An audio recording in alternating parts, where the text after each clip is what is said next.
ધોરણ 2 ની અંદર ગુજરાતી સંપુટ એમાં બીજો પાઠ મેળાની મજા. એમાં તમે ચિત્ર જુઓ અને બાજુમાં ખાલી જગ્યા છે અને ખાલી જગ્યાની અંદર બે અક્ષર આપેલા છે. એમાં પહેલી ખાલી જગ્યા જુઓ.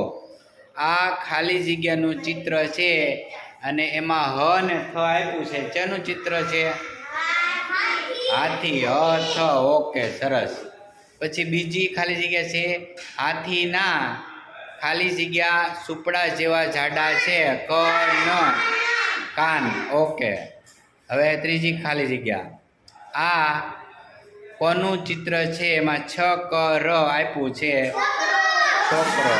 ઓકે. ચોથી ખાલી જગ્યા છોકરો આઈસ્ક્રીમ ખાલી જગ્યા છે ખ ને ય આપેલું છે તો છોકરો આઈસ્ક્રીમ ખાય છે. પાંચમી ખાલી જગ્યા આ મોટી ખાલી જગ્યા છે એમાં છ ને ત્ર આપેલું છે છત્રી. Okay, good. છઠ્ઠી ખાલી જગ્યા છત્રી કેવા રંગની છે? એમાં ક અને અળ આપેલું છે. ઓકે, તો એમાં અક્ષર જે આપ્યા એમાં તમારે થોડુંક એડ કરવાનું થાય, કરી નાખજો.